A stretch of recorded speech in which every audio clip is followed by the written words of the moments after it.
बाप रे, लड़की लोग तक है। समस्त को प्रभु जीशु ख्रीष्टर मधुमय नाम मोर आंतरिक नमस्कार। ख्रीष्टर प्रिय भाई और भौणी मैंने बजरंग दलर दादागिरी दिन को दिन बढ़िबार चली। विशेष करी छत्तीसगढ़ जो राज्य रही आप जानी आ सेठाकार थिबा ख्रीस्टियन विरोधी मान विषय मुझे कहूँ। एमती तो ख्रीस्टियन विरोधी माने सबुआड़े अच्छा, बजरंग दल आरएसएस दल एमाने सबुआड़े अच्छा। किंतु प्रिय बंधुगण एठी एमती गोटे भी घटना घटी जहाँकि संपूर्ण भूल अटे, सेमती उचित नुहे, सेमती करवाटा बिल्कुल भी अनुचित। तेबे एठी कौन है ना मुझे कहीदे आपन तो अलरेडी वीडियो क्लिप आप देखी सारी मु कहीदे तापर या नहीं कि आम आलोचना करवा सीरीयस आम आलोचना करवा। मु तो चाहूँगी ए वीडियो को बेसी बेसी ख्रीस्टियन विरोधी माने ही देखंतु, कारण ये वीडियो खास समान कर निमंत अटे। एठी कौन है ना गोटे हॉस्पिटल रे किसी ख्रीस्टियन विरोधी बजरंग दल लोक माने से माने एक ख्रीस्टियन हॉस्पिटल को जाइकी ता उपरे बजरंग दलर तांकर जो हनुमान जहाँ से माने बजरंग बाली बोली कहते आउ तार एक पताका से लगे मारी जोर जबरदस्त। आउ मोर ये गोटे प्रश्न उठू जे ख्रीस्टियन विरोधी माने तुम्हें माने एमती करी तुम्हें निजको कौन बोली प्रमाण करने को तुम्हें चाहूच। जदि मोर चिंताधारा जदि भूल न थाए मु कहि परिबी जे तुम्हें माने प्रमाण करने को चाहूच जे हिंदू धर्म बा सनातन धर्म होची पृथ्वी सबुठ बड़ धर्म, सबुठ पावरफुल रिलीजन जोड़ा कह जाए इंग्लिश रे। तुम्हें सेटा जनइबा चाहूच से जोर जबरदस्त एमती करुच। आउ तुम्हें माने एमती करुच तार मध्य गोटे कारण अच्छे, कारण तुम मान पछरे पॉलिटिकल पावर मध्य रही जहाँ फल तुम्हें माने एमती करुच माने अधर्म काम गुड़िक तुम्हें एमती करुच। चर्च उपर पताका लगेदेवा आ ख्रीस्टान हॉस्पिटल पताका लगेदेवा।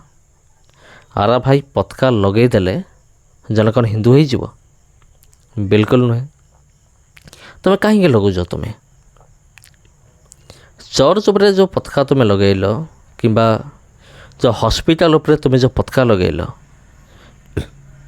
ये पताका लगेवा द्वारा कौन चर्च रे समस्त हिंदू हो गले बिल्कुल नुहे।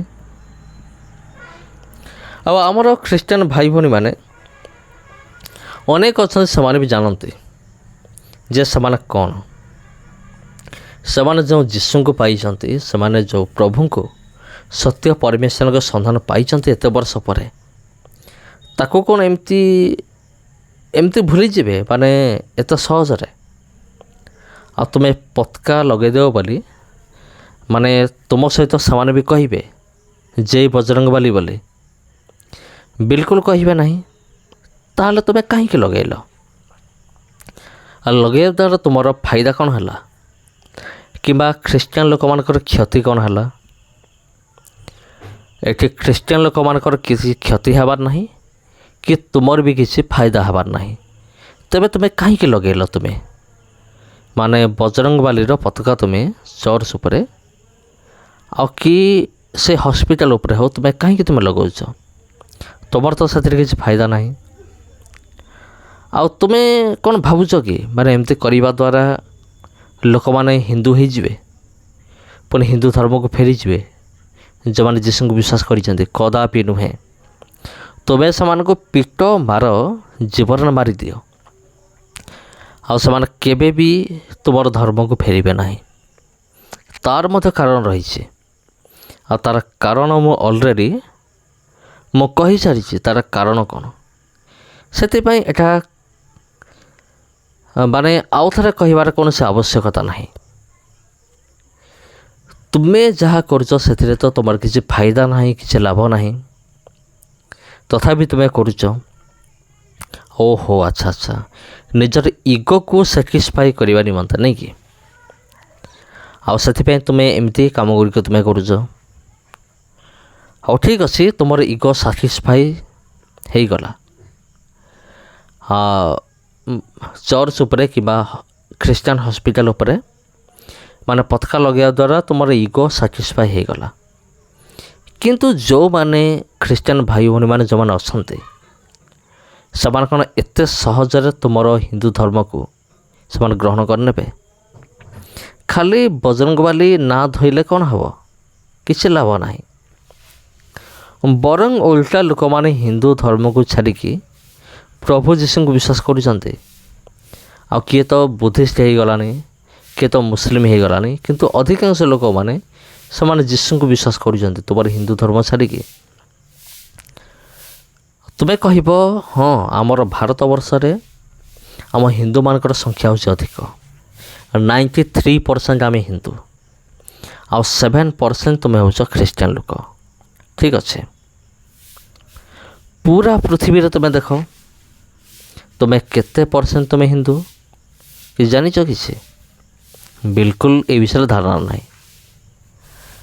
ଯଦି ସମଗ୍ର ପୃଥିବୀରେ ଦେଖିବା, ଅଛନ୍ତି 95% ଖ୍ରୀଷ୍ଟିଆନ ଅଛନ୍ତି ପୁରା ସମ୍ପୂର୍ଣ୍ଣ ପୃଥିବୀରେ। ଆଉ ଯେଉଁ 5% ତା ଭିତରେ ରହିଲେ ବିଭିନ୍ନ ଧର୍ମର ଲୋକମାନେ। ଆଉ ସେଇ ଭିତରେ ଅଛନ୍ତି ହିନ୍ଦୁ ଅଛନ୍ତି, ଜୈନ ଅଛନ୍ତି, ବୁଦ୍ଧିଷ୍ଟ ଅଛନ୍ତି, ଶିଖ ଅଛନ୍ତି। ଏମାନେ ଅଛନ୍ତି 5%। ମୁଁ ମୁସଲମାନମାନଙ୍କ କଥା ମୁଁ କହୁନାହିଁ, ତାଙ୍କୁ ଛାଡ଼ିକି କେବଳ ଖ୍ରୀଷ୍ଟିଆନିଟି ଏବଂ ଅନ୍ୟ ରିଲିଜନ୍ କଥା ମୁଁ କହୁଛି। ଆଉ ଯଦି ଆମେ ମୁସଲମାନଙ୍କୁ ଆମେ ଧରିବା, ତେବେ ସମଗ୍ର ପୃଥିବୀରେ 70% ମାନେ ଖ୍ରୀଷ୍ଟିଆନ, ତଥାପି ଖ୍ରୀଷ୍ଟିଆନମାନଙ୍କର ମେଜରିଟି ଅଧିକ ଆସୁଛି। ଆଉ ସେଥିମଧ୍ୟରେ 25% ଆସୁଛନ୍ତି ମୁସଲିମ, ଆଉ ଯେଉଁ 5% ରହିଲେ ସେମାନେ ବିଭିନ୍ନ ଧର୍ମର ଲୋକ, ତା ଭିତରେ ହିନ୍ଦୁ ଧର୍ମ ଅଛନ୍ତି। ତେବେ ତୁମର ହିନ୍ଦୁ ଲୋକମାନଙ୍କ ସଂଖ୍ୟା କେତେ ଅଧିକ?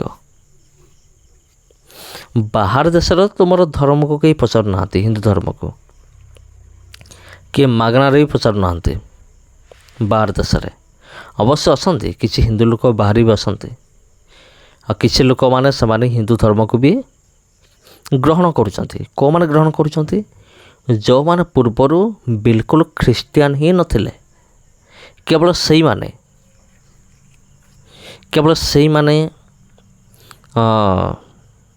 ସେମାନଙ୍କ କଥା ମୁଁ କହୁଛି। ତେବେ ତୁମେମାନେ କ'ଣ କରିବ? ଏମିତି ପତାକା ଲଗାଇ ଦେଇକି ତୁମେ ଦେଖେଇ ହେବ ଆମର ସନାତନ ଧର୍ମ କେତେ ମହାନ?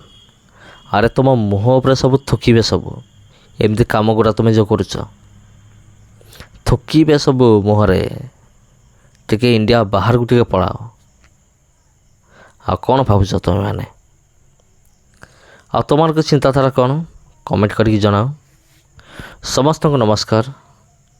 ଆଉ ଆଜି ପାଇଁ ଏତିକି। ପୁଣି ଭେଟ ଆପଣଙ୍କ ସହିତ ଆଉ ଗୋଟେ ଭିଡ଼ିଓରେ। ନମସ୍କାର।